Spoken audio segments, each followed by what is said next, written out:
बिस्मिल्लाहिर्रहमानिर्रहीम। Team stand for है जी together everyone achieve more. Team क्या होती है? देखिए, टीम और ग्रुप में डिफरेंस है।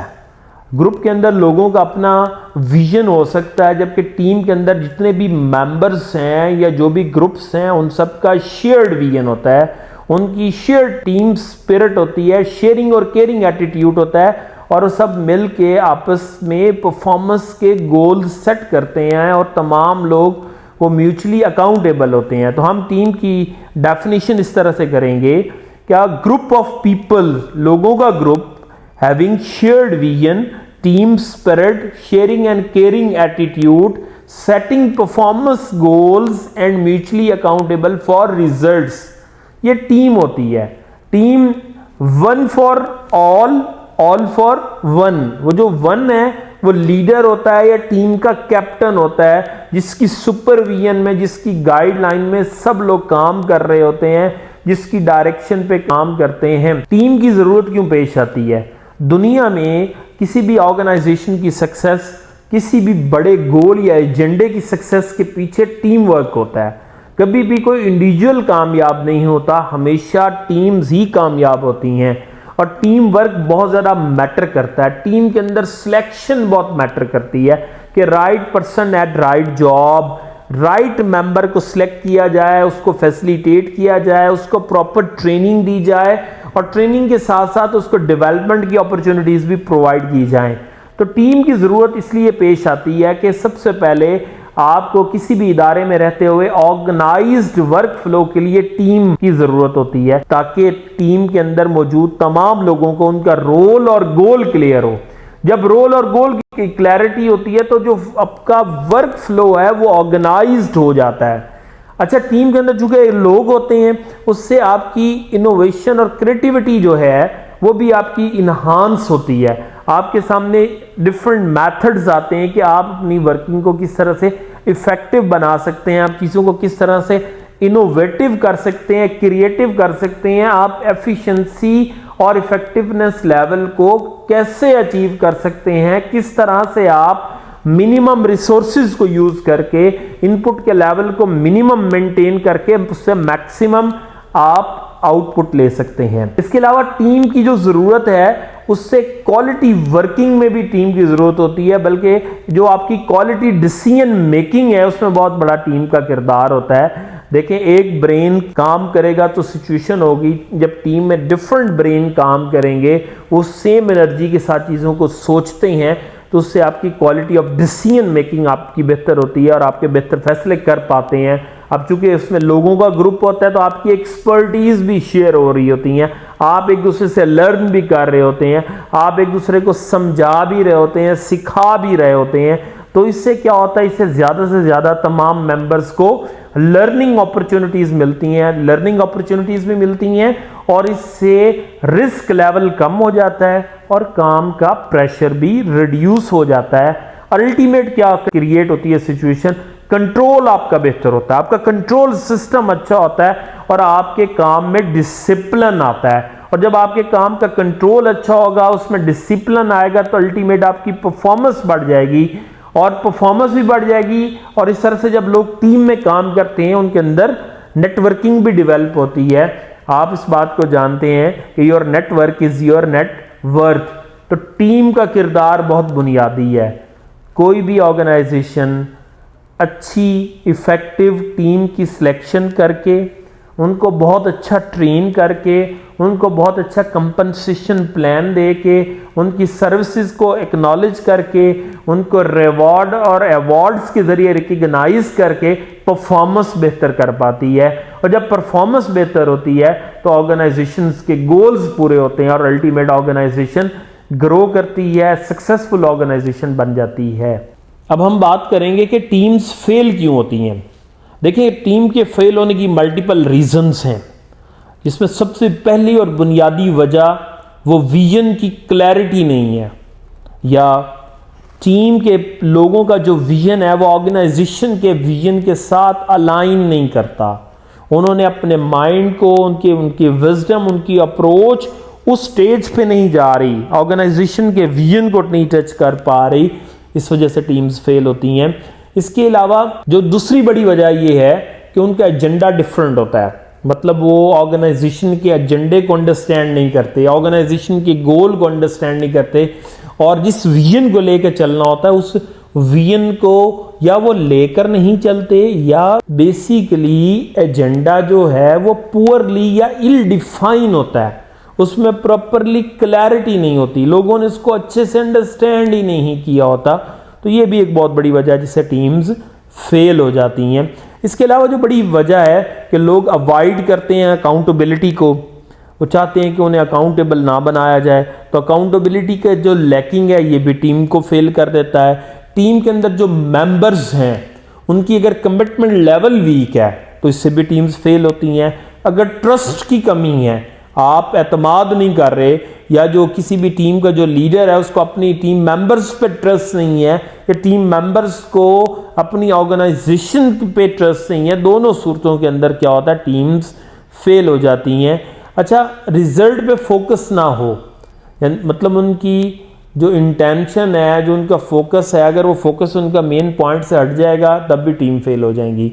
तो आपका फोकस मेंटेन रहना ज़रूरी होता है। सम टाइम आपकी टीम के अंदर कोई एक दो लोग फ्री राइडर होते हैं।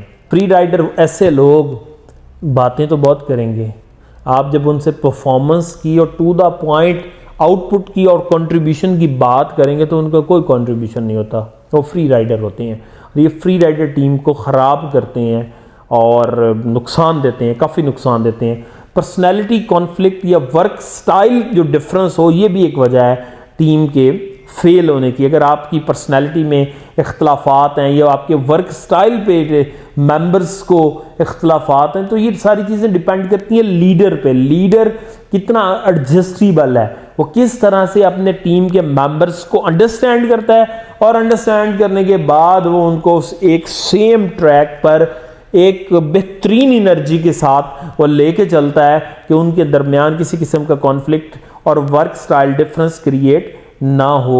एक्सपीरियंस की जो कमी है, अगर टीम पुअरली मैनेज है तो ये भी एक रीज़न है।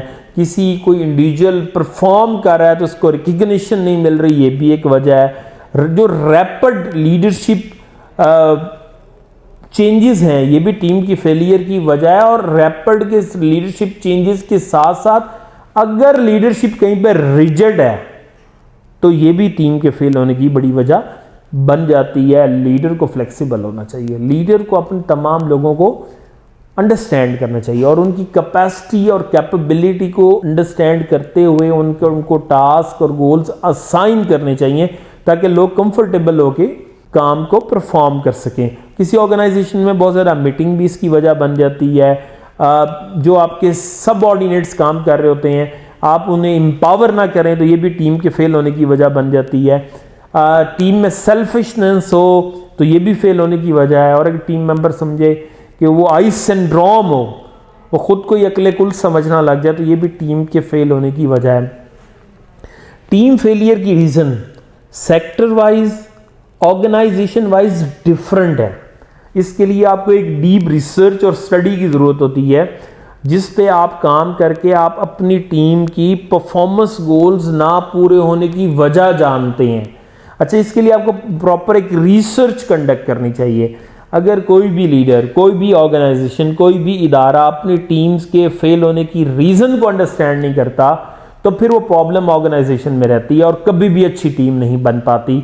हमें ज़रूरत है हम अपनी टीम के तमाम मेंबर्स पे फोकस करें, हम उनकी स्ट्रेंथ देखें, हम उनकी वीकनेस देखें, हम उनसे क्या अपॉर्चुनिटी क्रिएट कर सकते हैं हम उसको देखें। हम एक ट्रू एनालिसिस करने के बाद हम टीम को डेवलप करें, हम उनको डेलीगेट करें और हम उनको फैसिलिटेट करें ताकि हमारी ओवरऑल परफॉर्मेंस बेहतर हो सके। अब हम बात करेंगे कि टीम के अंदर कौन से ऐसे टॉप कैरेक्टरिस्टिक्स होने चाहिए जिससे उसकी परफॉर्मेंस बहुत बेहतर हो सकती है। या हम कह सकते हैं जो हाई परफॉर्मिंग टीम है उसमें क्या क्या कैरेक्टरिस्टिक्स होते हैं। तो उसमें जो सबसे पहला कैरेक्टरिस्टिक्स है वो सेंस ऑफ पर्पस है कि टीम के अंदर काम करने वाले तमाम लोगों को सेंस होती है कि हमारा पर्पस क्या है, ऑब्जेक्टिव क्या है। ये सिर्फ एक ही सूरत में पॉसिबल होता है कि जब आप टीम की एक परफेक्ट और right person at right job मौजूद हो। अदरवाइज ये गैप रहता है। सेंस ऑफ पर्पस बहुत बुनियादी है। अगर टीम के मेंबर्स को सेंस ही नहीं है उनके पर्पस की, उनके ऑब्जेक्टिव की, उनके गोल की, तो वो परफॉर्म अच्छा कैसे करेंगे। तो ये टॉप 1 क्वालिटी है हाई परफॉर्मिंग टीम की, उनको सेंस ऑफ पर्पस। दूसरे नंबर पे जो टॉप क्वालिटी है वो ओपन कम्युनिकेशन, मतलब वो उन्हें जो भी चीज़, वो बड़े कंफर्टेबल होते हैं कम्युनिकेशन में, चीज़ों को लर्न करने के हवाले से, डिलीवर करने के हवाले से, डेडिकेट करने के हवाले से उनके अंदर कोई कम्युनिकेशन गैप नहीं होता, टीम मेंबर्स का आपस में भी गैप नहीं होता और उनका लीडर के साथ भी गैप नहीं होता और उनकी लीडर के साथ एक्सेस बड़ी आसान होती है। जो तीसरे नंबर पे इंपॉर्टेंट चीज़ है वो ट्रस्ट और म्यूचुअल रिस्पेक्ट है। वो एक दूसरे पे एतमाद करते हैं और एक दूसरे को इज्जत देते हैं। बेसिकली ये ऑर्गेनाइजेशन कल्चर का हिस्सा है और जब तक ऑर्गेनाइजेशन के कल्चर में ट्रस्ट और म्यूचुअल रिस्पेक्ट नहीं होगी, ऑर्गेनाइजेशन का कल्चर अच्छा नहीं होगा, टीम की परफॉर्मेंस भी अच्छी नहीं होगी।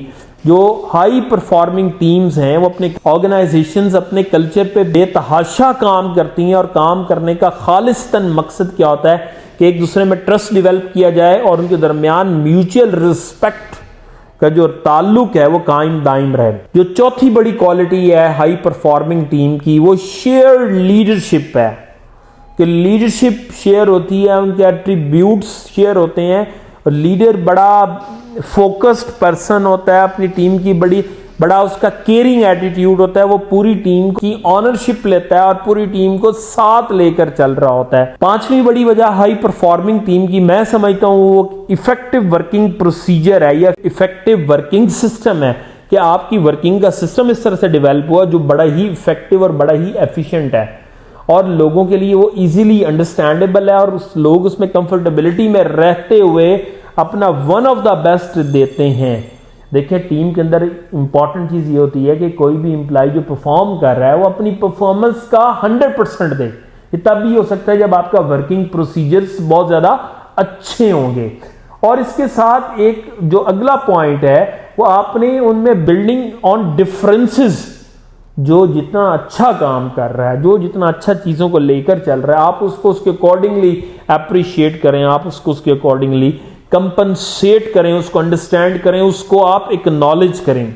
7 नंबर पे जो सबसे बड़ी क्वालिटी है हाई परफॉर्मिंग टीम की वो बेसिकली फ्लेक्सिबिलिटी और अडॉप्टेबिलिटी है। मतलब लीडर और उसकी टीम के लोग आपस में फ्लेक्सिबल होते हैं, नए लोगों को स्पेस देते हैं, चेंज को अडॉप्ट करते हैं, वक्त हालात के मुताबिक जिस चीज की जरूरत होती है उसके अकॉर्डिंगली खुद को ढाल लेते हैं। अडॉप्टेबिलिटी और फ्लेक्सिबिलिटी ये टॉप ऑफ द स्किल्स हैं जो किसी भी टीम के लिए बहुत जरूरी हैं। इसके बगैर कोई भी टीम हाई परफॉर्मिंग टीम नहीं बन सकती। लास्ट पॉइंट जो है वो लर्निंग के हवाले से है कि जिस टीम के अंदर एक कॉन्सिस्टेंट और कंटिन्यूअस लर्निंग होगी, एम्प्लॉई या टीम मेंबर इस चीज को देखेगा कि हर आने वाले दिन वो कुछ नया सीख के जा रहा है और लोग आपस में नॉलेज शेयरिंग करेंगे, तो ये बहुत बड़ी एक वजह है कंटिन्यूअस लर्निंग जो टीम को हाई परफॉर्मेंस में बुनियादी किरदार अदा करती है। आप सबका बहुत शुक्रिया, जज़ाकल्लाह।